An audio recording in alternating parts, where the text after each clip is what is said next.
Love it when technology works. Makes you a little nervous when it doesn't. So hopefully everybody's been getting the gist, as I say, getting the gist of what I'm throwing down in terms of that's not fair. And I just want to, before I continue here, I just want to make sure that you stick with me to the end, right? Because even though I told you on the first day to, channel your inner 2 to 4-year-old, ultimately the goal of this is not to make you a little whiny butt complaining that everything's not fair. The goal is to make you think a little bit about what God says in His Word and how can we use all of these examples that we're going through this week as inspiration for each of us in our day-to-day lives. So, what about Job? Doing a that's not fair talk without covering Job would be like almost just sacrilege, right? Because if there was a king of that's not fair, he kind of ranks up there in my book of examples of where things don't go quite the way we would expect them to. It says in Job 1, verses 1 to 5, there once was a man named Job who lived in the land of Uz. He was blameless, a man of complete integrity. He feared God and stayed away from evil.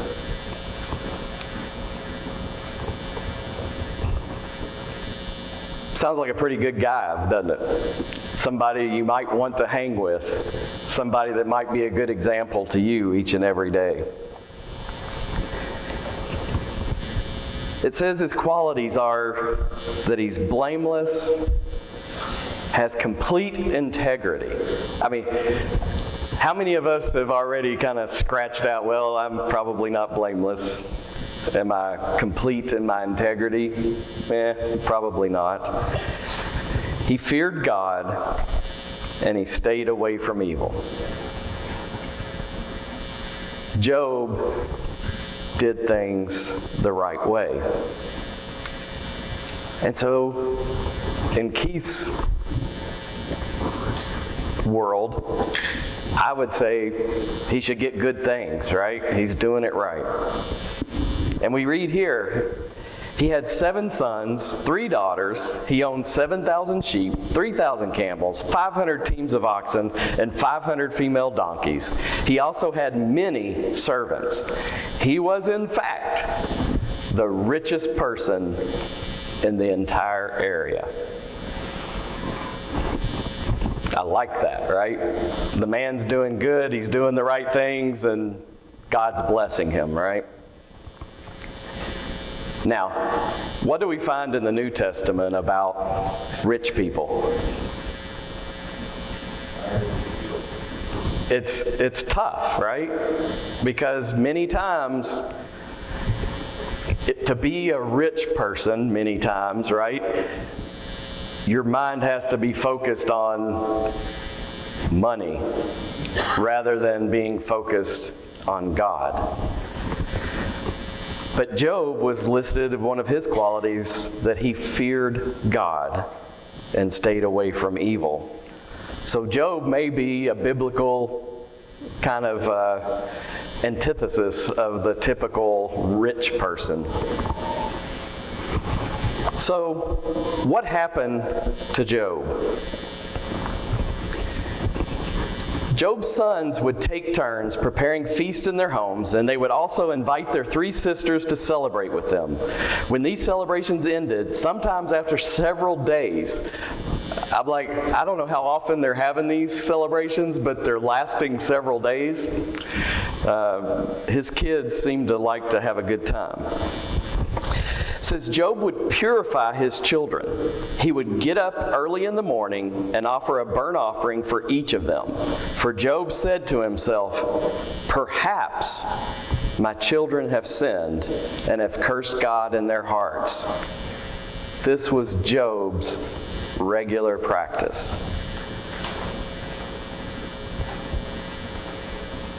Perhaps they did. And apparently, they're having these celebrations quite often, right? And Job prays for them and offers sacrifices for them. Job made these sacrifices for his children on a just-in-case basis. He did this regularly. It makes me wonder a little bit if there was something about his kids that gave him a reason to think this might have actually happened, that they needed these sacrifices. But still, his example is a good one for us as parents. We should always be praying for our children. Kids mess up from time to time, and we should always be praying for them.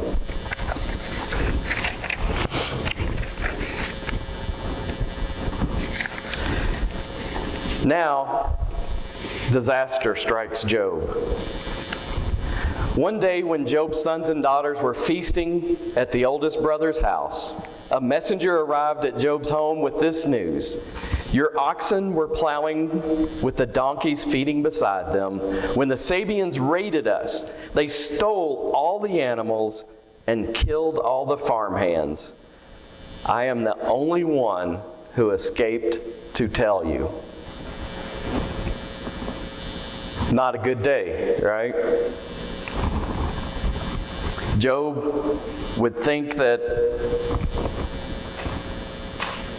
everything maybe should be going well for him, but somehow in this case, God allowed people to come in, take away all of his animals, kill them all, and his servants. Shouldn't only good things be happening to good people? Or at the very least, not bad things. At this point, you would think Job might just be saying, "God, that's not fair. Why are you doing this to me?" But it wasn't done.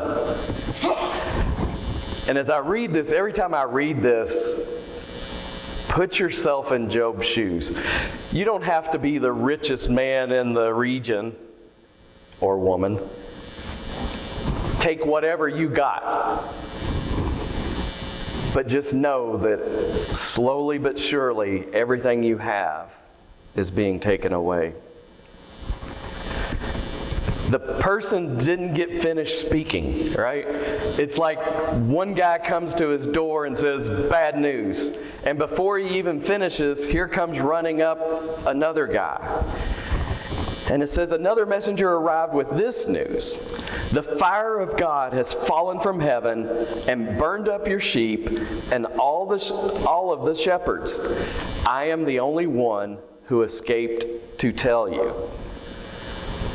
Job's got to be going, wait a second, hold on. It's like this is a bad day, right? Enough's enough. I don't need any more. And many of us are probably thinking the same thing some days, right? It just seems like things just pile on one after another. But we know Job still hadn't seen the end of it. While this man was yet speaking, a third messenger arrived with this news: "3 bands of Chaldean raiders have stolen your camels and killed your servants. I am the only one who escaped to tell you." So now he's pretty much lost most of his possessions. And yet, while this person was speaking, how much can one absorb bad news as quickly as what Job is having to consume this? It says, while he was still speaking, another messenger arrived with this news: "Your sons and daughters were feasting in their oldest brother's home. Suddenly, a powerful wind swept in from the wilderness and hit the house on all sides. The house collapsed, and all your children are dead. I'm the only one who escaped to tell you. Repeated the verse there for some reason, but so now he's lost all his possessions, and he just got told, all of your children are dead. Can you imagine what Job must be going through at this point? Have you ever tried to put yourself in his shoes? He lost everything, including his children. How would you feel? How would you act? Wouldn't you be wanting to scream at the top of your lungs, "That's not fair. God, why did you do this to me? Why are you letting these bad things? Haven't I been doing what you told me to? Haven't I been faithful?"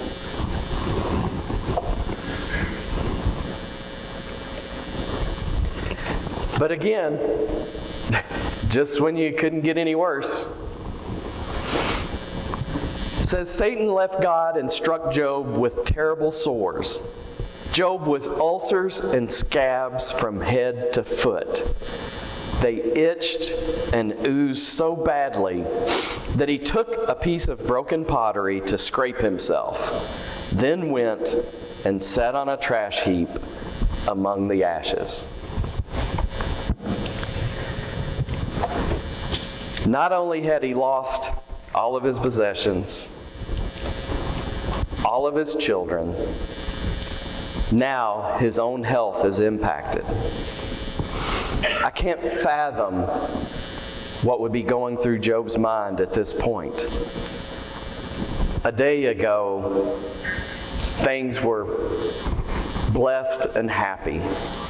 He was doing very well. But now, he's sitting on a trash heap, scraping pus from his body. How would you react to that? Are you going to respond the way that we're going to find out about Job? Or are you going to just kind of bow your head and go, woe is me, right? I know for myself, I might want to just go curl up in a ball in a corner and just say, leave me alone, right?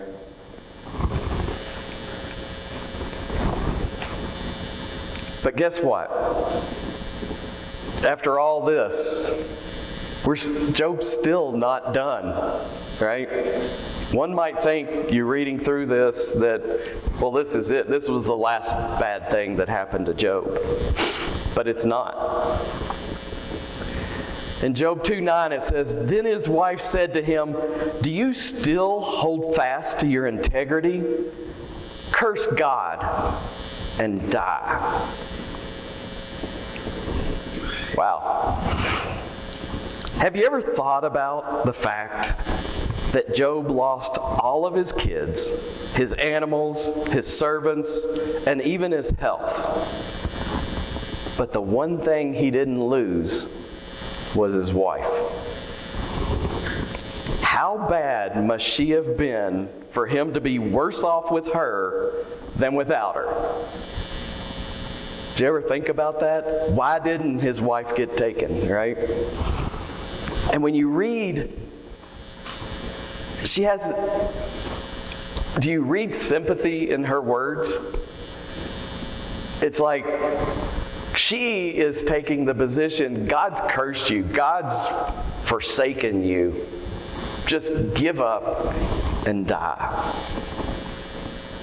Here he is going through the worst time in his life.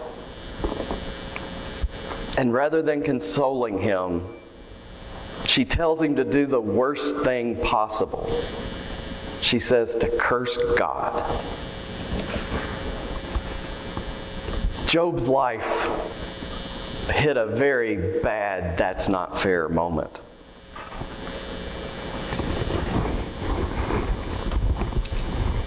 And what does Job do with all of this?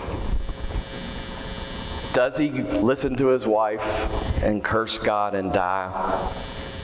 No. The very next verse, but he said to her, "You speak as one of the foolish women speaks. Shall we indeed accept good from God, and shall we not accept adversity?" In all of this, Job didn't sin with his lips. Job was a much stronger man than I think I would be in this situation. He didn't even miss a beat in his response to her. He never sinned with his lips. After all he had lost, and while he was still suffering in pain from boils all over his body, he still trusted in God. Isn't this a wonderful example for each of us? I don't believe, could be mistaken, but I don't believe any of us have gone through as much difficulty as Job has.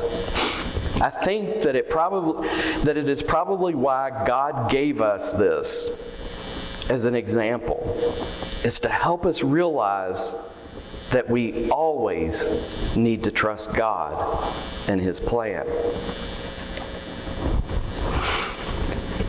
I'd like to say that all the bad things for Job had ended, but we're not done yet. When 3 of Job's friends heard of the tragedy he had suffered, they got together and traveled from their homes to comfort and console him. Their names were Eliphaz the Temanite, Bildad the Shuhite, and Zophar the Naamathite. When they saw Job from a distance, they scarcely recognized him. They didn't even recognize their best friend. Wailing loudly, they tore their robes and threw dust into the air over their heads to show their grief. Then they sat on the ground with him for 7 days and nights. No one said a word to Job, for they saw that his suffering was too great for words. You gotta feel for Job at this point. But at least now he has his friends there, right? If his wife's not going to support him, it's good to have good friends. So finally he has his 3 friends that come and try to console him. 7 days they sat there with him in silence. After 7 days, Job finally broke the silence. Job at this point has lost everything. And his first words after 7 days reveal the sad state that he is in. At last Job spoke, and he cursed the day of his birth. He said, "Let the day of my birth be erased, and the night I was conceived. Let that day be turned to darkness. Let it be lost even to God on high, and let no light shine on it. Let the darkness and utter gloom claim that day for its own. Let a black cloud shadow over it, and let the darkness terrify it. Let that night be blotted off the calendar, never again to be counted among the days of the year, never again to appear among the months. Let that night be childless. Let it have no joy.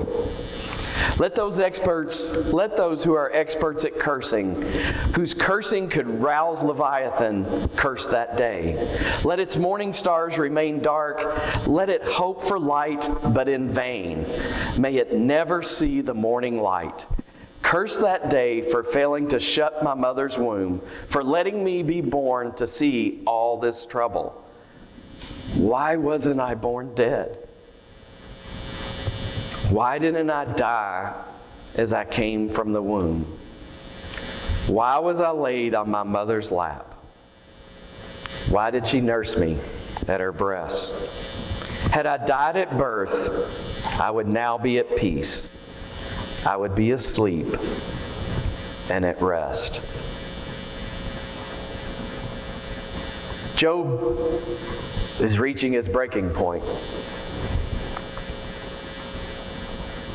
But yet, if you carefully read this, he's just saying, why did I come into the world, right? I've lost everything at this point.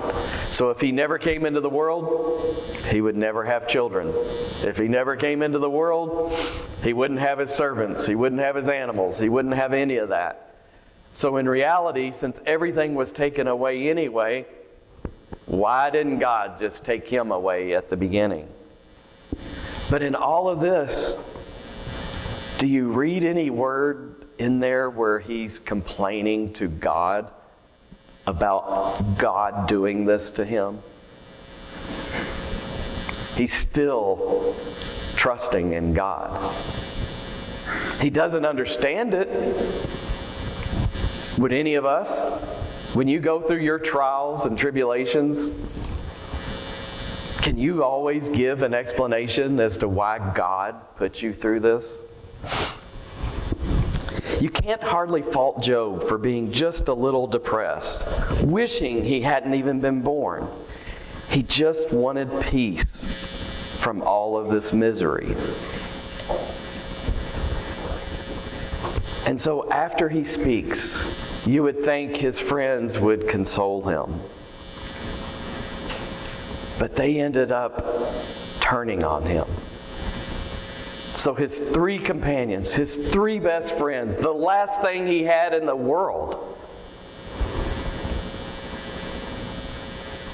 Then Eliphaz the Temanite replied, "A wise man wouldn't answer with such empty talk. You're nothing but a windbag. The wise don't engage in empty chatter. What good are such words?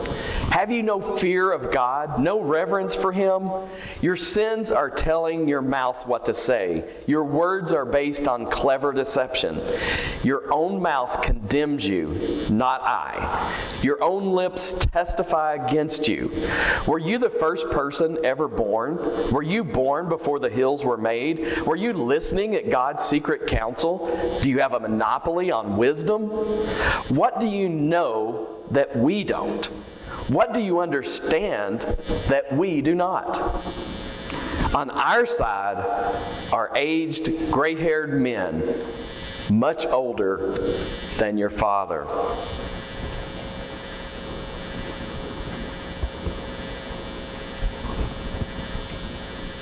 Anyone ever had their friends turn on them? It hurts, right? When you're close to someone, those closest to you can hurt you the most. With friends like this, who needs enemies? The friends should have just remained silent. When someone's going through a rough time, just sit with them. No preaching, no advice, just be there. I'd like to say that was my dog and cat, but looks sort of like our dog and cat. The last unfair thing to happen to Job was for his friends to turn on him. Now, he had no one except God, and he felt that God had turned his back on him. How could a loving God allow all these bad things to happen to him? It just wasn't fair. We should all take a lesson from this when we are trying to help those who are in need. Sometimes silence truly is golden. Just being there is most of the time sufficient. Listen to them if they want to talk, but refrain from trying to diagnose or cure the problem. Job is such a perfect example of that's not fair. Do you remember those attributes given to Job at the beginning? He was blameless, complete integrity, feared God, and stayed away from evil. And yet, very bad things happen to him. If that's not unfair, I'm not sure what is. And my heart pines for Job. When you read his heart-wrenching words, you can tell he is in a painful state of despair. Have you ever been there? Have you ever felt that God may have turned his back on you and allowed you to be treated unfairly? I suspect that at times we've all kind of felt that way. Or at least I hope it's not just me. But thankfully, the story didn't end there, as we all know. God got to have the last say. After the Lord had finished speaking to Job, he said to Eliphaz the Temanite, I am angry with you and your two friends, for you have not spoken accurately about me as my servant Job has.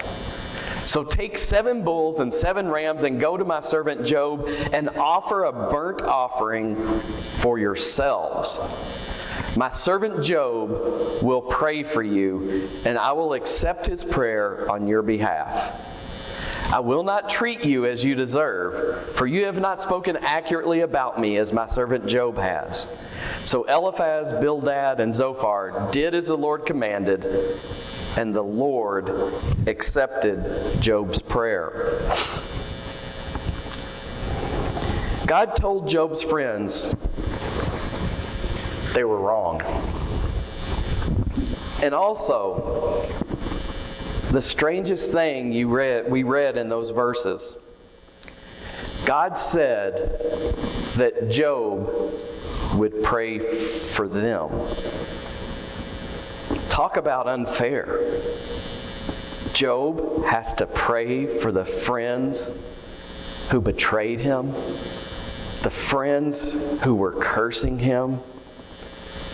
I mean, who would ever do that? Well, Job did, and we are told that God accepted his prayer for them. And one thing to note at this point, Job still had the boils all over his skin. He had lost all of his possessions and family other than his wife, and his own friends had condemned him, and yet he prayed for them. I don't know about you, but if I was in Job's shoes, I probably wouldn't have been focused on saying prayers for my rude friends. But Job did just that. Even after all he had been through and was still suffering from, he prayed for others. This is a powerful lesson for us when things are not going the way we want them to.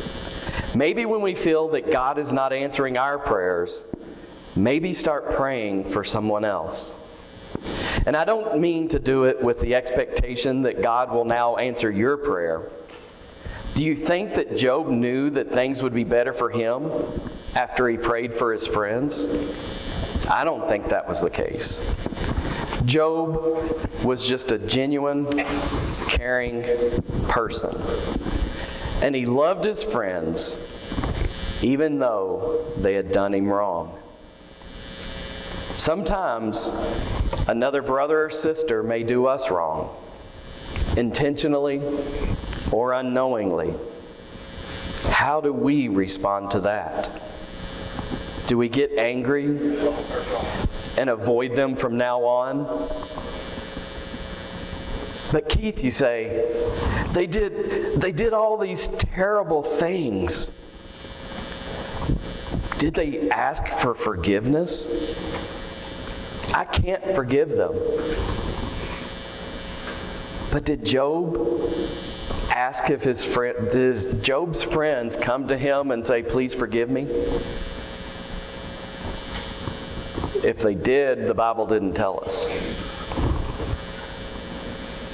God just told the friends that Job would pray for them and that he would listen to Job's prayer.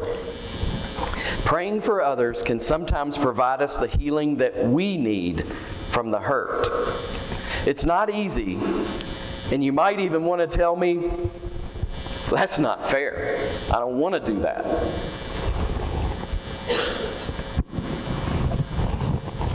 If we continue on, we find that Job did pray for his friends, and God then, after the prayer, restored all of his fortunes, and in fact blessed him twice as much as before.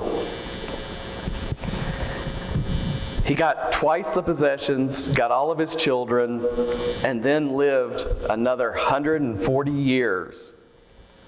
After that, living to see 4 generations of his children and grandchildren, then he died an old man who had lived a long, full life. God gave us this example, and it's one that we should use each and every day when we get down on, why is God doing this to me? Because I don't think we're ever going to go through what Job did.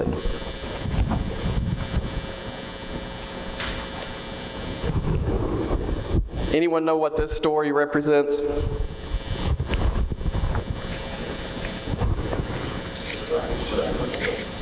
I heard that someone say it.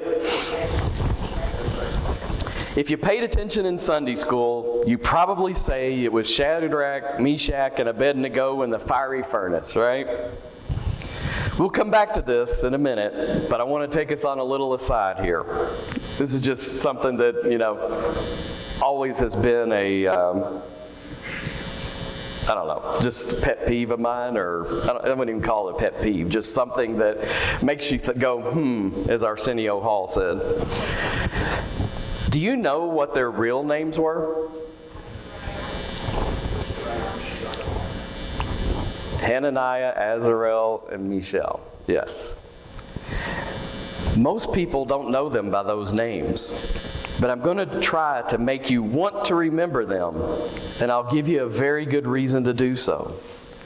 Names in the Bible are extremely important, and all of them have a meaning behind them. Hananiah, Mishael, and Azariah are no different. And I'm going to throw another name into the mix as well, and that's Daniel. These 4 young men were exiled into Babylon, far away from their home. Daniel means, God is my judge. Hananiah is the grace and favor of God. Mishael, who is what God is. And Azariah, Jehovah has helped. Babylon didn't worship the true God. They worshiped pagan gods. They could not refer to these young men by those names, as it would be like praising a God that they didn't believe in. So what was the solution? They gave them new names. Names that praised their gods and not the one true God. Daniel became Belteshazzar, the treasure of Bel. Shadrach, the inspiration of the sun. Meshach, he who belongs to the goddess Shishak. Abednego, servant and worshiper of Nego. You can see why I don't really like Shadrach, Meshach, and Abednego, right? It's like, it's like we're praising pagan gods when we say those names. So for me, it's Hananiah, Mishael, and Azariah, and the fiery furnace.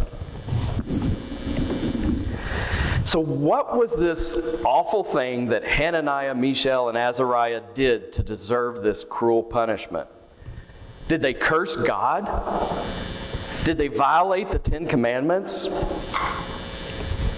No. They simply refused to bow down to a pagan idol. Again, someone makes the right choice, they do the right thing, and yet they get punished. It makes one want to scream out, that's not fair. Why would God allow someone to be punished when they made the right choice? It just doesn't seem fair, does it? Again, I would tell you that the Bible, according to Keith, would have rewarded them for making the right choice. I would have destroyed the pagan worshipers and allowed them to go back to Jerusalem. So why did God allow such a bad thing to happen to 3 of his faithful followers? We again might ask ourselves, why do bad things happen to good people? We don't read in the Bible anywhere that Hananiah, Mishael, and Azariah protested their punishment. Nowhere do we read that they questioned why God would allow such a bad thing to happen to them. Remember that this is happening on top of being led away captive from their home in Jerusalem. So this is at least the second really bad thing that has happened to them. Did God just turn a blind eye to their pain and suffering? Thankfully, we know the answer to that is no. God did watch out for them. What was meant to do them harm ended up killing the soldiers that threw them into the furnace, and they didn't even have one hair singed on their body.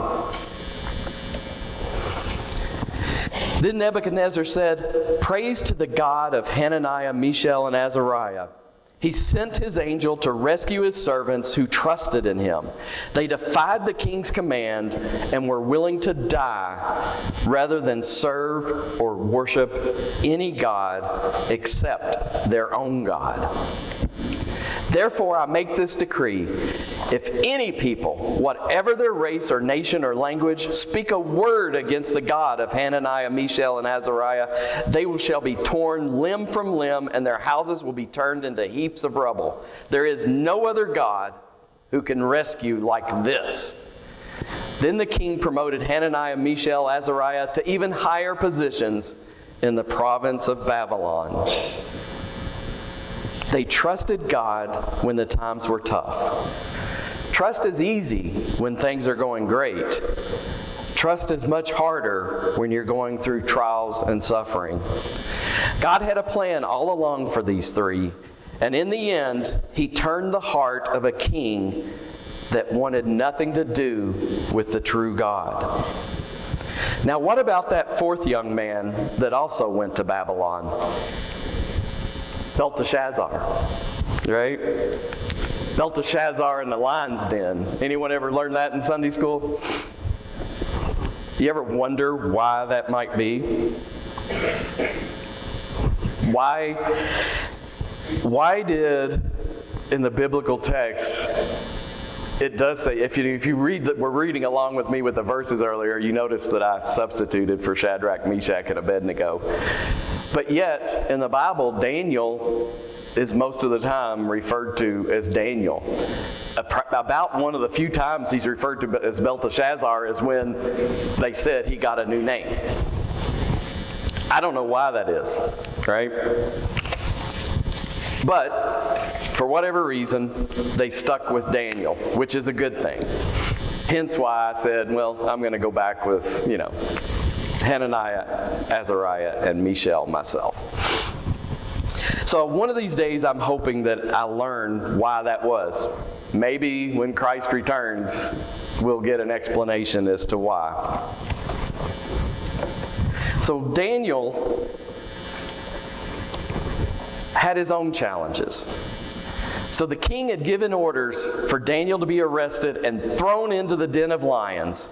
The king said to him, "May your God, whom you serve so faithfully, rescue you." A stone was brought and placed over the mouth of the den.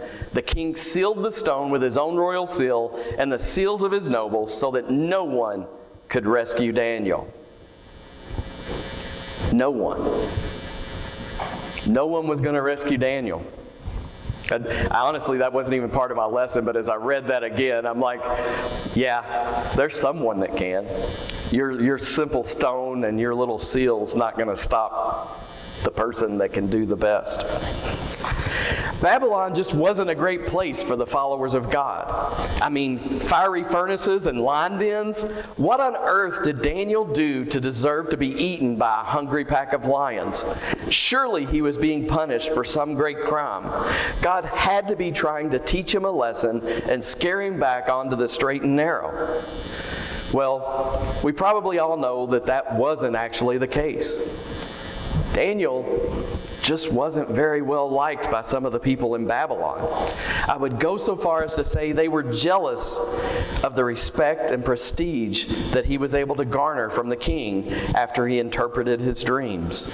This jealousy led them to have the king make a decree that they knew Daniel would violate. The decree stated that you couldn't worship anyone other than King Darius for 30 days. Daniel couldn't abide by that as he prayed and bowed down to God daily, and he continued to do so even after the decree. And for this, he was thrown into a den of lions. Have you ever had someone try to do you wrong out of jealousy? Maybe they didn't throw you into a lion's den, but maybe they just badmouthed you everywhere they went. Do you ever wonder why God allows that to happen? We have seen numerous examples of events that seem totally unfair, and when we look at them from our vantage point, we would say, that's not fair. But God has a plan, and we have to trust that plan, no matter how difficult it may be. Daniel trusted God, and God shut up the mouths of those lions, and nothing happened to Daniel. Not only that, but after Daniel was unharmed, the king had him removed, and then threw Daniel's accusers and their families into the lion's den. And their outcome wasn't a good one. The lions tore them to pieces before they even hit the floor of the den. King Darius sent his message to the people of every race and nation, the language throughout the world, peace and prosperity to you. I decree that everyone throughout my kingdom should tremble with fear before the God of Daniel, for he is the living God, and he will endure forever. His kingdom will never be destroyed, and his rule will never end. He rescues and saves his people. He performs miraculous signs and wonders in the heavens and on earth. He has rescued Daniel from the power of the lions. Not only did God save Daniel from being eaten alive by the lions, but just like Hananiah, Mishael, and Azariah, another positive outcome came out of it. God made a believer out of another king. Sometimes our bad situation and how we handle it can inspire someone else to become a follower of Jesus. How we handle our problems is noticed by all those around us. If we complain constantly and keep telling everyone that's not fair, the people around us will see us to be just like everyone else. If instead we put a smile on our face and praise God even through the difficulties, people will see something that isn't like everyone else around them. This will give you an opportunity to give a reason for the hope that is within you.